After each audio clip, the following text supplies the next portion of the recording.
The empire that once ruled the known world began with the hum of triumph and ended in the whisper of dust. Rome was not built in a day, and neither did it fall in one. Its decline was not a sudden collapse, but a long unraveling, the fading of an idea that had once seemed immortal. The marble streets that once echoed with the steps of emperors slowly turned silent as the weight of its own greatness began to crush it. From the golden light of conquest to the dark clouds of decay, the Roman world became a story of power devouring itself. What began as a flame of order and ambition became a storm of chaos, greed, and fear. Yet even in its fall, Rome burned with a beauty that history has never forgotten. The heart of the empire beat within its people, the soldiers, the farmers, the slaves, and the dreamers who carried Rome's name like a promise. But promises can wither when they are no longer believed. The empire's borders grew too wide for its hands to hold, and with each new conquest came another crack in its foundation. Gold from the provinces filled the city, but with it came corruption. The Senate lost its voice to the roar of generals, and the old virtues honor, discipline, sacrifice became shadows of themselves. Rome was no longer ruled by principle, but by survival. Every emperor feared the one who would come next. Every victory felt smaller than the last. The empire that had once united the world began to turn inward, devouring itself in wars without end. Beyond the walls, enemies waited, patient and watchful. The Goths, the Vandals, the Huns, names whispered like storms on the horizon. They were not the cause of Rome's fall, but they were the final breath that carried it away. The empire that had once tamed nations could no longer tame its own hunger. Its legions, once feared by all, were now tired men fighting for coin, not country. Soldiers deserted, farmers abandoned their land. The people prayed to old gods and new ones, searching for meaning in the ashes of greatness. Rome's strength had always been its unity. But unity shattered when the city forgot what it stood for.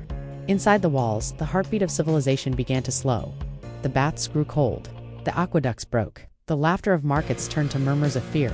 The poor starved, while the rich built palaces of marble and gold. The gods of the old republic, Jupiter, Mars, Venus, seemed silent, their temples crumbling beneath ivy and dust. The new faith of Christianity had taken root, promising salvation not through empire but through humility. For many, it was a comfort. For others, a sign that Rome's old soul was gone. The gods had abandoned the city. Or perhaps the city had abandoned them first. The emperors came and went, like shifting winds. Some tried to save Rome with laws and reforms. Others drowned it in blood and pride. The throne became a curse, a seat no man could hold for long without losing his mind or his life. In the east, Constantinople rose like a phoenix, shimmering with wealth and promise. In the west, Rome's light dimmed, flickering like a candle before the storm. The empire split in two, and though both halves bore the same name, they were no longer the same heart.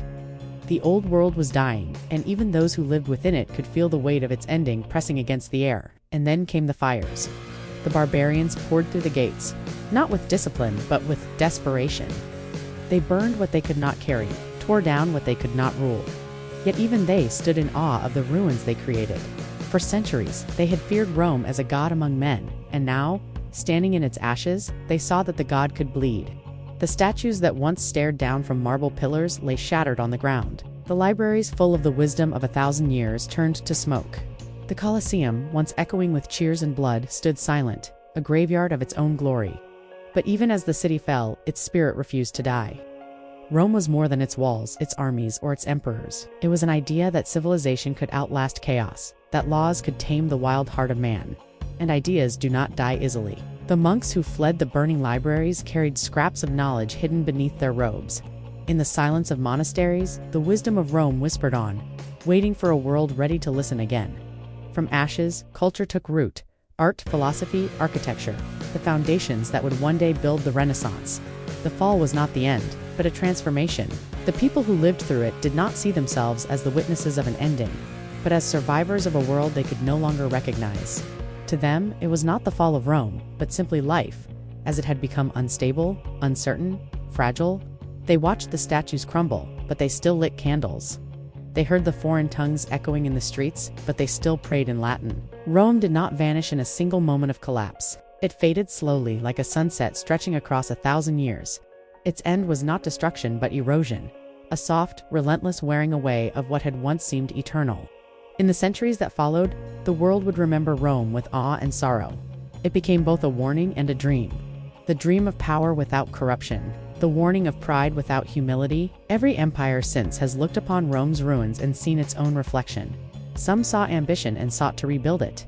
Others saw decay and sought to avoid it, but all have felt its shadow, the unspoken truth that every rise carries within it the seed of its fall. For in the story of Rome we see the story of ourselves, the endless cycle of creation and collapse, hope and ruin, light and darkness. And still, Rome lives. In our languages, in our laws, in the arches of our buildings and the rhythm of our cities, it breathes in the quiet strength of civilization itself. The empire may have fallen, but the idea of Rome never truly did.